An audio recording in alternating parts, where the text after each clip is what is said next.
Welcome to Cold War Conversations, the home of real stories of the Cold War. In the book, you mention an intelligence report. It says, make sure the pilots understand this is a one-way trip to death and nothing else.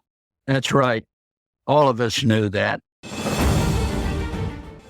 This is Cold War Conversations. If you're new here, you've come to the right place to listen to first-hand Cold War history accounts.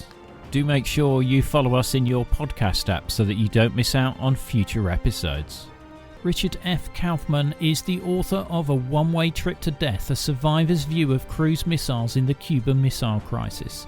He served in the Korean War where he was shot down, and on his way to Korea, Richard meets a Japanese Kamikaze pilot. The pilot's reflections on life and death left a lasting impact on Richard, shaping his perspective as he begins training for effectively suicide missions, guiding nuclear missiles to the Soviet Union.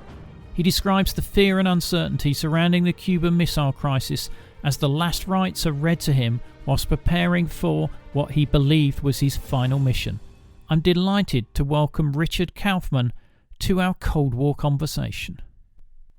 Back in my day, we had a draft over here. I ended up with a draft letter. I decided that I would try for naval aviation. And I took the exam, passed it, and instead of being taken into the war right away, I was assigned to Pensacola, Florida, for flight training. And I went through, this was in 1948, when I finished my education and went into primary flying. I became attached to a squadron in California in 1950, flying fighter aircraft. At that time, I was flying Corsairs. So that's the gull-winged aircraft that was a veteran of World War II. That's right. And you served in the Korean War. Can you tell me about your experiences in Korea? Well, as you know, the Korean War started in June of 1950. I was at that time flying with VF-194, and I had qualified aboard the Boxer.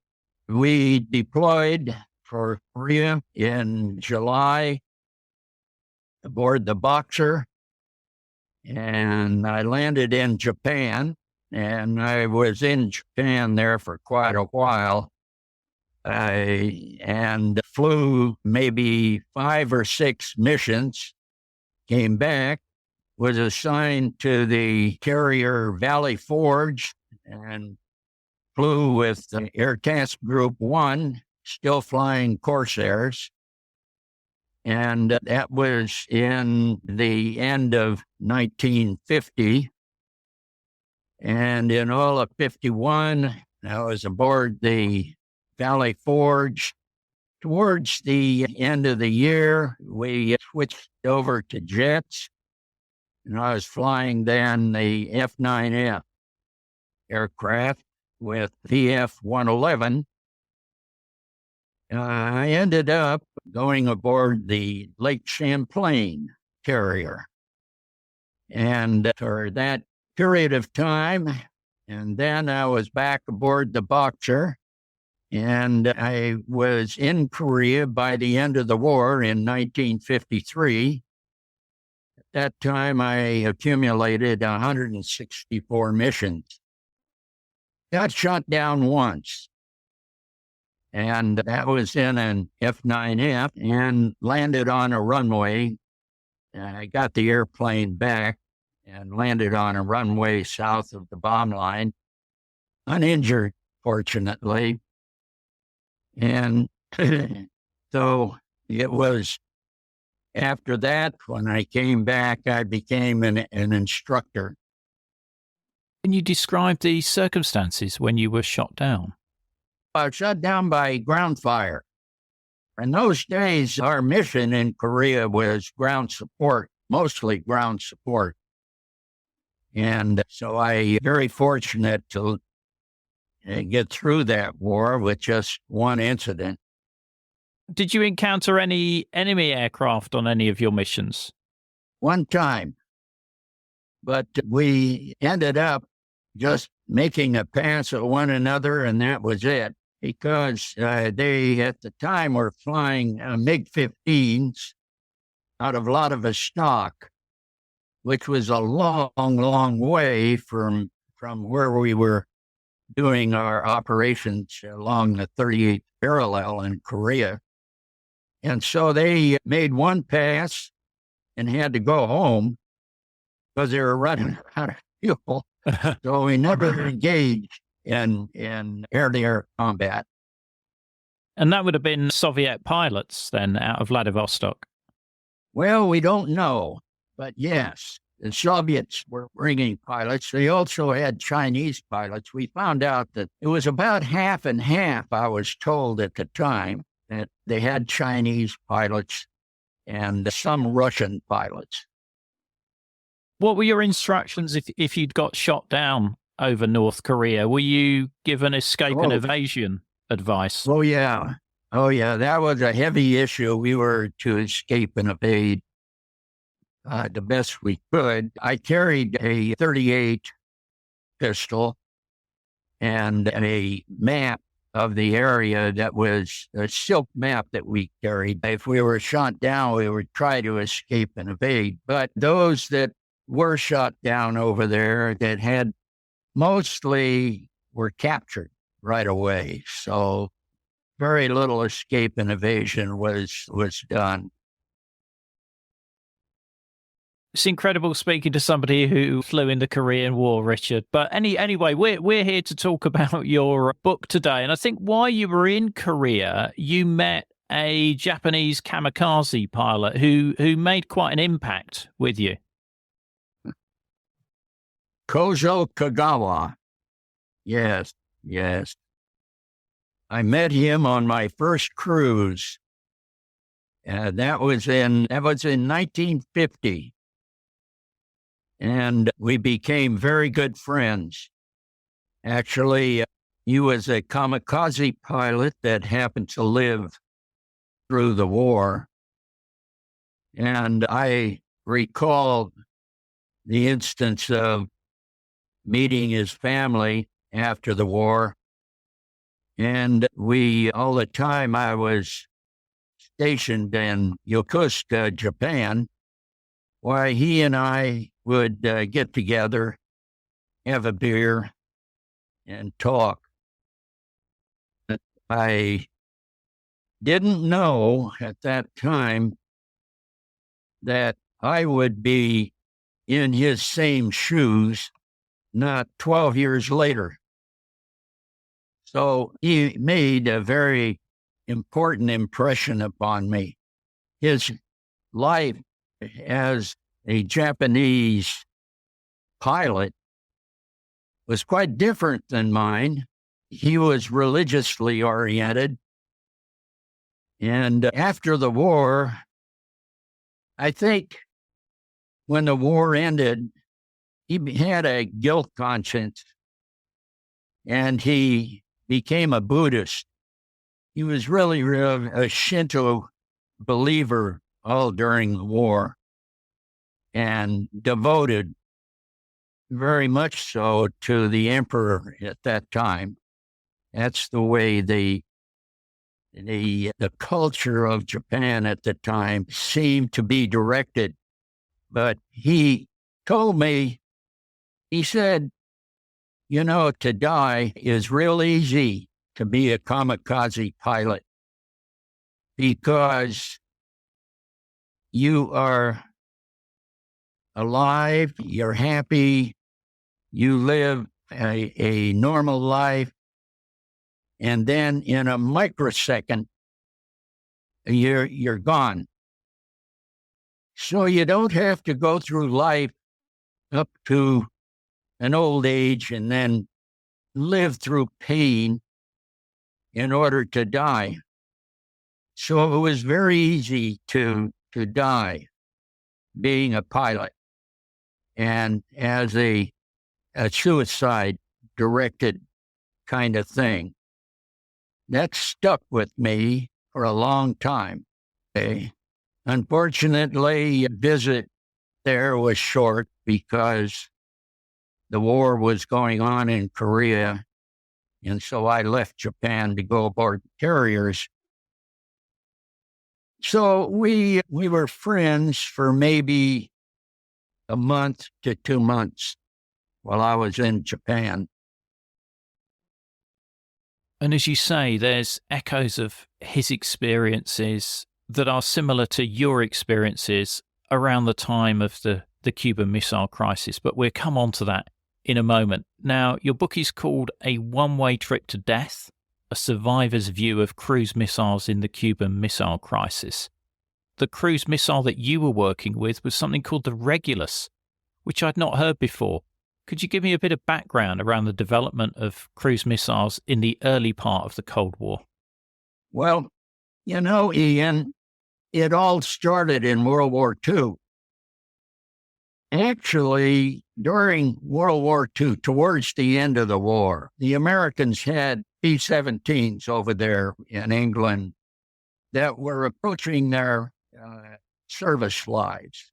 Rather than fly them back to the States, they instituted a program called Aphrodite. Aphrodite program was a radio-controlled B-17 that they would dive into the German targets. And they were working with radio control in those days. It became quite prominent. The only problem is somebody had to take the B-17 off of the runway and dive it into the target. But actually working with the British had a control airplane with the Mosquito aircraft, and 2 people would guide the airplane, and the pilots that took the B-17 off the runway would bail out before they got to the target. And then the Mosquito airplane would take the B-17 and deliver it to a target. The Navy picked up on that after World War II, and during the 50s was a terrible time. We had one failure after the other. The Atlas, the Thor, the Jupiter, all were failures, and the Russians were successful. Richard is talking about here the other missile systems that were being developed in the early part of the Cold War. We were panicky. We really didn't know what to do. However, the experience that we obtained from the Aphrodite program was put into developing the Navy's missile, the Regulus, during the 50s. The contractor was Vought Aircraft, and they were able to launch the Regulus by JATO. JATO was a type of assisted takeoff system for helping overloaded aircraft into the air by providing additional thrust in the form of small rockets. So the takeoff problem wasn't a problem. They designed a sleek-looking jet, and the Navy said, with all the failures that are happening around us, we're going to pick an engine that worked. And so they took a commercial engine and put into this thing. It was called a J-33 engine. And it was a very reliable engine. And after several years, in the 1950s, when we were working with the Air Force on this plane, we finally got one working where it would be radio controlled to the target. But in those days, radio control was just like your commercial radio, so anybody could pick it up. So it was very susceptible to being jammed. Were there German scientists involved in this design? Because obviously the Germans had brought out the V1 during World War II, which is probably one of the first sort of cruise missile-like missiles. Yes, they were. They were involved in Operation Paperclip.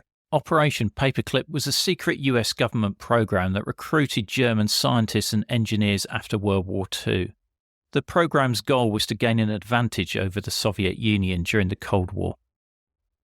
Actually, I wasn't involved in the design at all of that airplane, but what I heard was that they used a lot of the information from the V1, but the pulse jet was not really a good engine.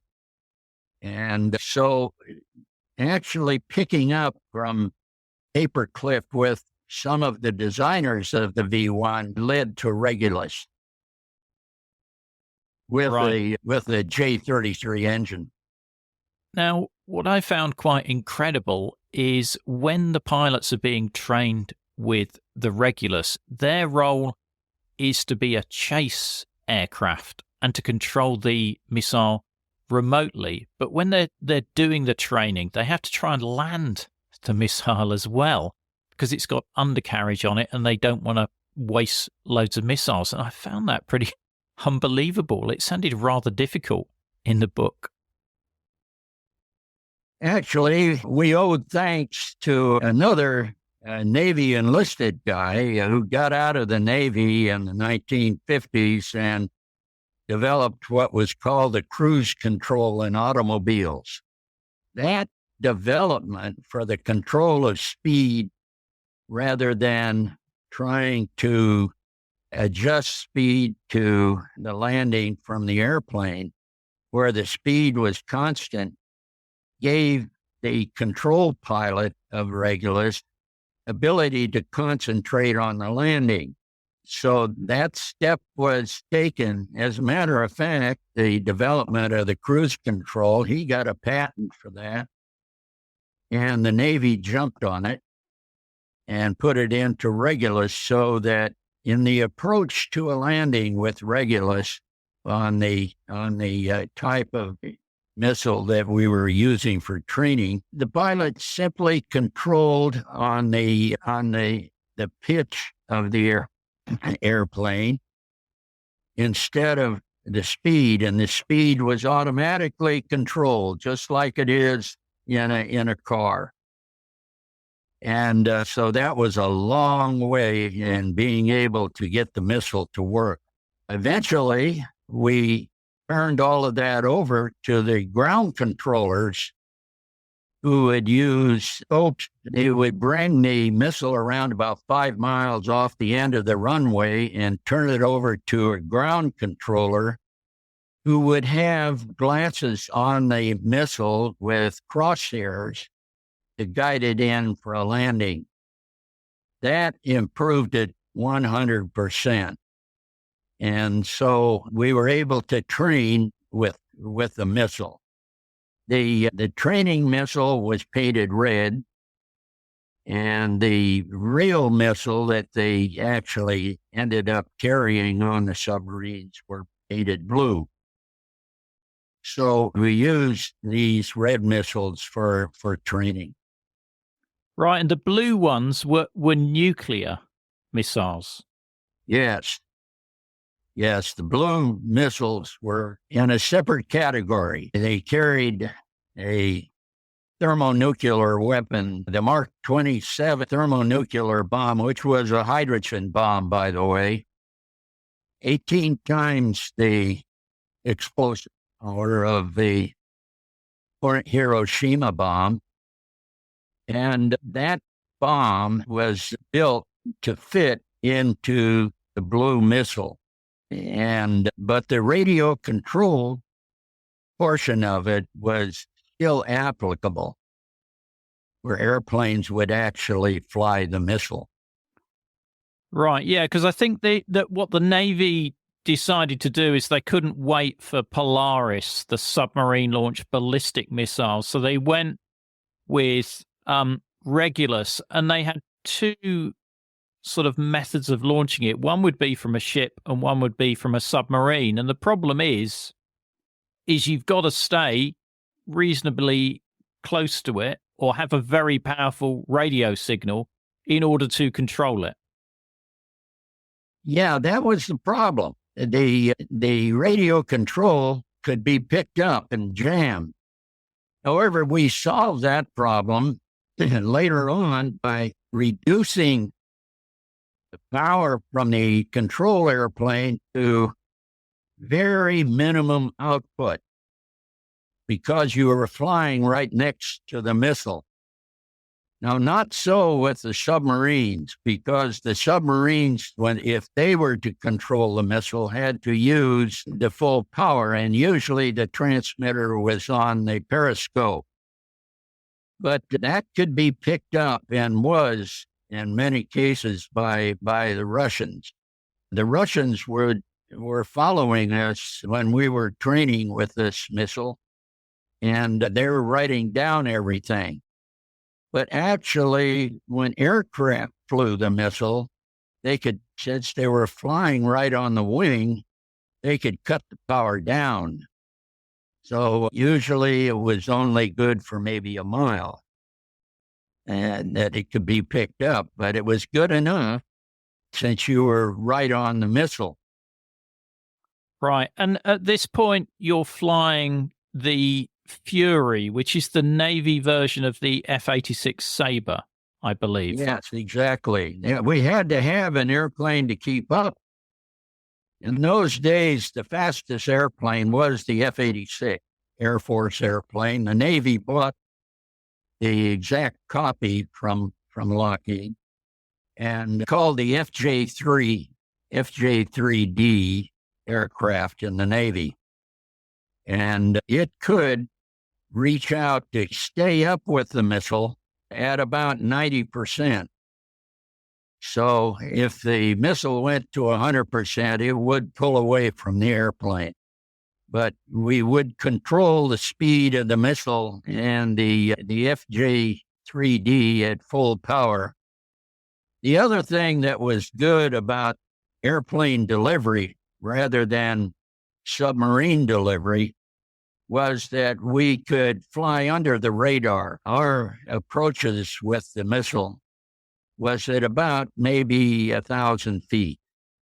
And we could fly under any surface radar. Whereas with the submarine, they would fly the missile at about 40,000 feet in order to maintain control of it.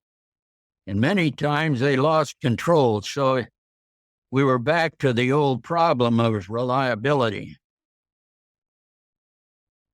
Can you take me through the launch procedure if you were working with a submarine launched missile and how you were communicating with the submarine? Because presumably you've got to time it just right, because once they've launched it, you might not be able to catch up with it.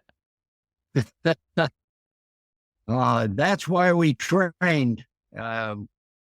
I was in the squadron in Guided Missile Group 1 as a Charlie pilot, and it was a technique in order to work with the submarine. In many cases, we would do what you say. We would lose the missile. And a lot of cases, it would fly away from your jet before you could catch it. The launch procedure on the submarine was the submarine had to surface. Would JATO launch the missile, and it would reach pretty close to 300 miles an hour after the launch. Usually what would happen, we would rendezvous with the submarine from about 25,000 feet. We would see the submarine, and when he was ready to launch, he would fire a flare from the bridge, and we would pick up speed downwind and fly in towards the submarine. The submarine would launch the missile when we were about a mile out. They had their finger on the trigger watching us, knowing too well that we had to join up on it. So that worked out actually quite well. We became associated with the submariners. It was all part of the briefing. We would catch the missile on its climb. And so we could stay with it until it would get up to about 40,000 feet, and we would go along with the ride when the submarine was controlling it.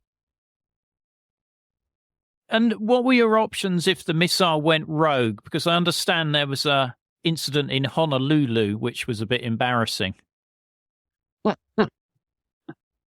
Oh, God. Well, it was. And yes, at the time I was a maintenance officer for both the missile and the aircraft.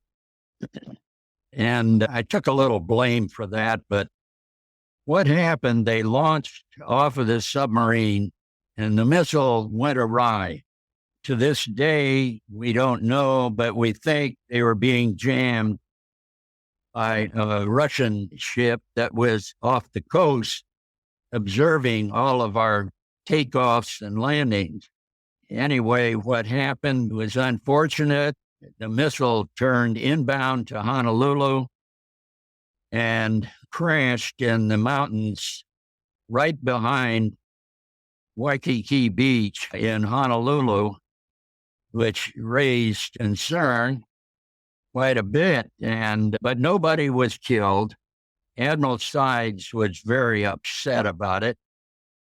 And so we ended up trying to figure out how that missile got out of control, and we're pretty sure that the Russians jammed it. But nobody was killed in the incident. So it made headlines in Honolulu. Yeah, I can imagine it did. Because I think I read in the book that you did have the option of, you had 20 millimeter cannon on the aircraft, so you did have the option of shooting it down. Well, we couldn't do that, though, because to catch the missile when it was out of control, it was headed right for Honolulu, and we were behind it. And we couldn't fire without firing into the city. And so we had to delay that. We were criticized for not doing that anyway. But at the time, we decided that firing into the city of Honolulu would have caused its own problems. But the missile, fortunately, crashed in an open field. Ironically, it was right behind the Navy headquarters where the commander of the Pacific Fleet. Brilliant. Yeah. Is that why the Admiral was particularly upset? Oh, yeah. Oh, yeah. I remember that.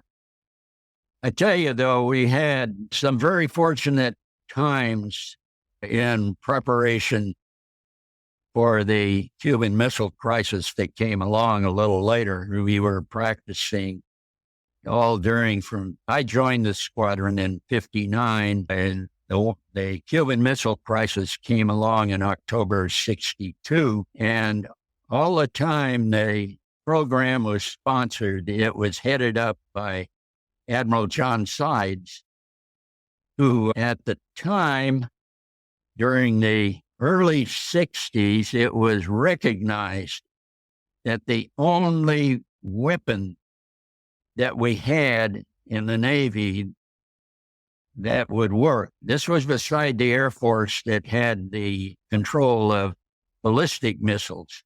The Navy didn't have a ballistic missile. The USS George Washington ballistic missile carrier was on the drawing board, but it wasn't there yet. And so the Regulus filled that gap. As a result, they made Admiral Sides the head of the Navy Pacific Fleet, and his headquarters were there in Honolulu. Now, if you're controlling this missile and you're taking it to its target, because it's got a nuclear weapon on board, it's potentially a one-way mission for you, because you're going to get hit by the blast from that. What was the advice that you were given to try and survive that, or were you clear it was going to be a one-way mission? Well, at the time we had many issues that came up because it was a one-way trip, obviously, and the issues with suicide was not accepted in the service. So to train for doing suicide, we had to keep it under wraps. It was not publicized all during that time that actually what we were doing in all of these exercises with the training missile was preparing to deliver the missile. And naturally, we were working on methods of escape. We finally turned the problem over to the Navy test pilot group in Patuxent River, who are also working on methods of escape by delivering such a weapon. One way was to deliver the missile on the ground, which was at about 1,000 feet, full speed, coming in towards the target. At about 12 miles out, you would try to hit a button and the missile would travel the rest of the way for 12 miles to the target and explode. And in the meantime, you would try to do what was called an over-the-shoulder maneuver by pulling straight up, and at about 30,000 feet, you'd be on your back and headed in the opposite direction. So it would be a half loop and then trying to get away from the blast.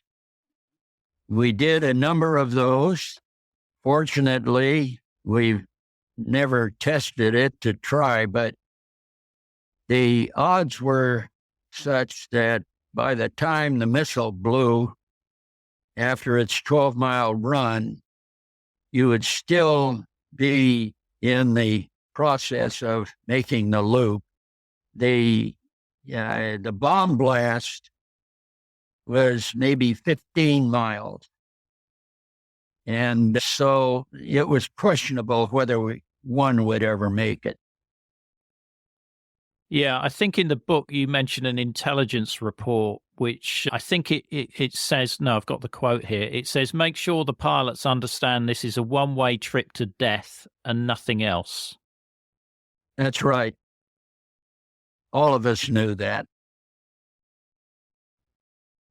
Interestingly, we had a wonderful tour of duty there in Hawaii preparing for this, and nobody expected that there would be a war.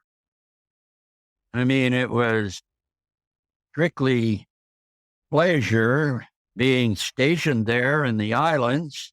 We enjoyed it very much with my family. I raised my family there. And so nobody expected it. So when the Cuban Missile Crisis came along, it was an awakening. Yeah. And we realized at that point that we were destined to commit suicide. Did your wife know what your mission was? Oh, yeah. She knew very well. Yes. We didn't talk about it very much. She knew exactly what I was doing, though. When the Cuban Missile Crisis occurred, it was so fast. We were advised that the Russian ballistic missile target was Pearl Harbor. Pearl Harbor was going to take another hit. And I was in lockdown at the time, and I got back to her, and she picked up our two children. I had a daughter and a son at the time. And actually, she had a baby in arms, to get her out of Pearl Harbor and get her to one of the other islands. And I happened to be able to contact her and called her, and she took a flight to Kauai to get out of there. Presumably you couldn't tell her what was going on. So how did you communicate that? Just get out of here and... Yeah. Don't ask questions. Take the kids, get on an airplane. Those days, you could get on a flight just like you got on a bus. You could take an airplane. So she flew to Kauai until the threat was over. Now, you are told what your target is going to be, and your target's on the Kamchatka Peninsula. Why was Kamchatka important to the Soviets? Well, that's where they had all their Navy bases. There were 4 Navy bases on Kamchatka Peninsula. My target at the time was right on Kamchatka. Also, the town of Vladivostok was the target. But we found the Russian submarine fleet in its entirety was operating out of one of those 4 bases in Kamchatka. And how was the mission to be delivered? Was this going to be a combined submarine and aircraft mission? Well, we would first have to get the squadron to northern Japan. We actually had 2 bases that we could operate from. One was Chitose Air Force Base, and to reach the target required refueling. Air-to-air refueling. We worked with the Air Force. We had trained for this here in Hawaii, and then proceeded on to the submarines that were off the coast. All during the Cold War, the Navy kept 3 submarines off the coast loaded with Regulus missiles. Actually, we had 2 submarines that carried 5 missiles, Growler and the Grayback. And at the time when the Cuban Missile Crisis occurred, the 3rd submarine was the Barbaro. Of the 5, 2 would stay in Hawaii and 3 would be on station. So as it turned out, the submarine that I was assigned to at the time was the Barbaro, carried 2 missiles. So there usually was a total of 9 missiles that were scheduled to be launched at the time. Frankly, when I look back on it, in addition to the submarine strikes on Kamchatka, the Air Force ballistic missile system had targets all through Russia and China. I believe the end of the world was at stake. So it didn't matter whether I got out because accordingly, it would have been the end of everything. So it was questionable whether I'd be talking to you this afternoon had that occurred. Or whether I'd be here as well. Yes. When did you hear about the Cuban Missile Crisis and were aware of what was going on? Well, of course, the president had been on the air before this. The entire Navy Department went to what was called Condition 2. There were 5 conditions. Normally, we operate on Condition 5. That's peacetime. Condition 1 is at war. Condition 2 is imminent. We had gone to Condition 2 and locked down all of the Navy bases. At Guided Missile Group 1, we were constrained on base. and I couldn't get off, and we were to be deported aboard the Ranger. Everything was in turmoil. It happened so fast. One day, we were to take our aircraft aboard the Ranger and head out towards Okinawa, where we would deploy. And then the next thing we knew, it was so fast that they were afraid of the war starting. The Ranger took off without us. And we were stuck in Hawaii. As a matter of fact, they moved her out of Pearl Harbor so fast that she only had half the crew aboard and left the admiral behind.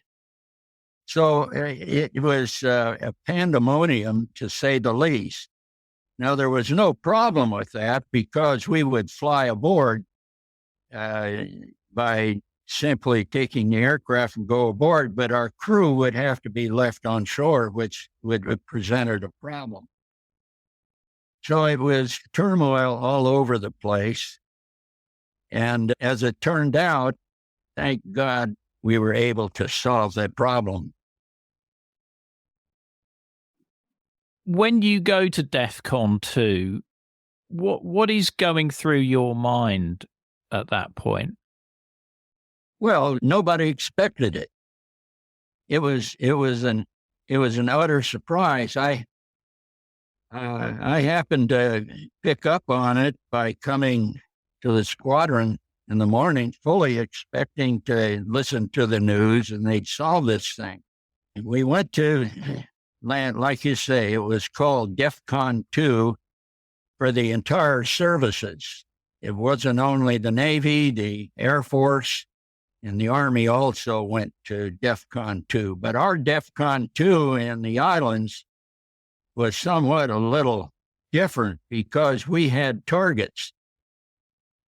And so they implemented activities to deploy us. And all this took time, like maybe 2 days, and to try to get everything aboard ship and get out of there was panic, sheer panic. But we didn't go to war. Thank God. Indeed. Because the conversations you've had with Kozo Kagawa come to mind when you're preparing, because this feels like you're actually going to have to fly that mission. You're actually going to have to fly a suicide mission like Kagawa would have done as a kamikaze. That's exactly right. I relived those words that he had told me earlier, that it's easy to die. You're gone in a microsecond. So actually, that made it a little more comforting, although I had a wife and family at the time more concerned about them than I was myself. Fortunately, I got my wife and children over to Kauai, recognizing we were going to war. This is when DEFCON first started. I might also mention that had we delivered those bombs, nobody would have got out of that. I don't think the submarines were going to make it back. So it was an entire group that realized that actually it was going to be the end of the world. So we were very, very fortunate. I don't think we'll ever come as close again in today's world. Let's hope. Let's absolutely hope not. Because at one point, there's a Catholic priest offering the air crew the last rites. Yes, I put that in the book. He came in and gave last rites to all of us before we deployed for the Ranger. And he was the chaplain at Barber's Point. and was also the priest at Eva Beach. Rather interesting character. His name was Father Peterson, and he was in the diocese, Catholic diocese of Honolulu at the time, even though he was our chaplain aboard the base. He was an interesting character. He had been in World War II and lost an eye in the war and became a priest. And ironically, in 1962, he gave us our last rites.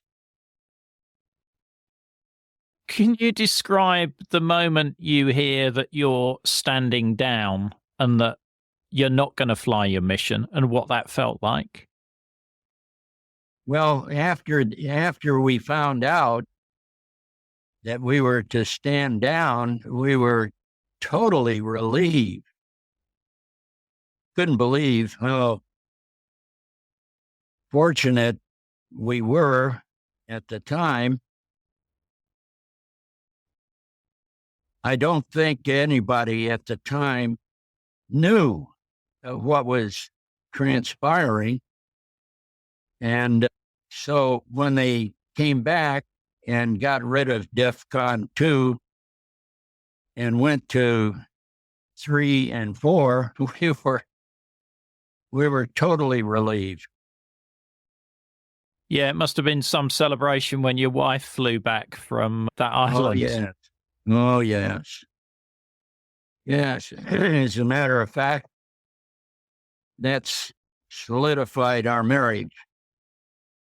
She's still alive today, and after 73 years of marriage. And we look back, both of us look back on those days with reverence. And, you know, it makes me believe that married couples need to go through some kind of a crisis in their lives to bring one another together. And that certainly did with May and my wife. Her name is Norma, still is. So there was that, yes. Yeah, that's one hell of a crisis to come through as well, Richard. Yes, and so instead I'll die at old age. I don't know which is worse, but anyway, I've lived a very comfortable life since then, and I'm very appreciative of the fact that we could never, ever go to war seriously with thermonuclear weapons. My little contribution of the time was minuscule compared to what we're looking at. And even today, we still have enough weapons on both sides in Russia and with the United States, some in England, that would put us out of existence. We cannot go to war. So hopefully, and I think the Russians believe this now too. They were on the receiving end of this thing. And after all the security has been cleared, and we look back on those days, it's a lesson that we learned that has possibly kept us alive all this time. Anybody that mentions nuclear delivery are scared to death. So I don't think we'll ever go to war. It's like national suicide rather than just a delivery pilot like me. So hopefully the future looks bright.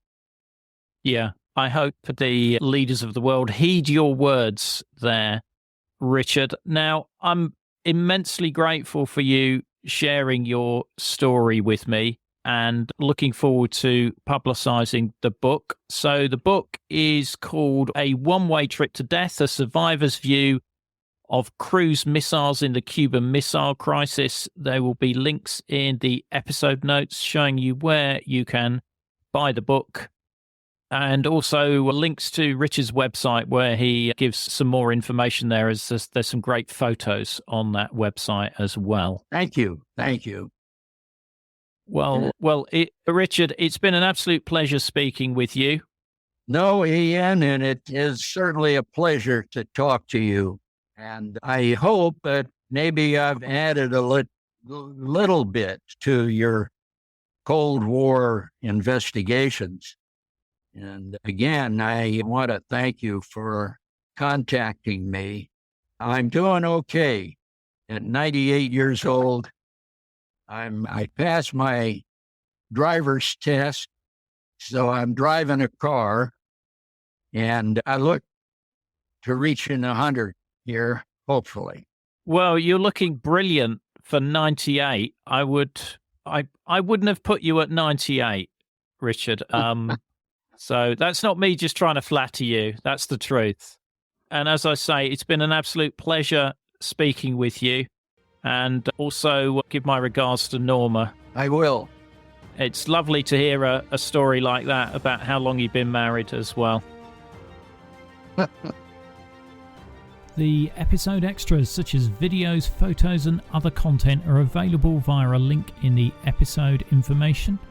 The podcast wouldn't exist without the generous efforts of our financial supporters, and I'd like to thank one and all of them for keeping the podcast on the road. The Cold War conversation continues in our Facebook discussion group. Just search for Cold War Conversations in Facebook. Thanks very much for listening, and look forward to seeing you next week.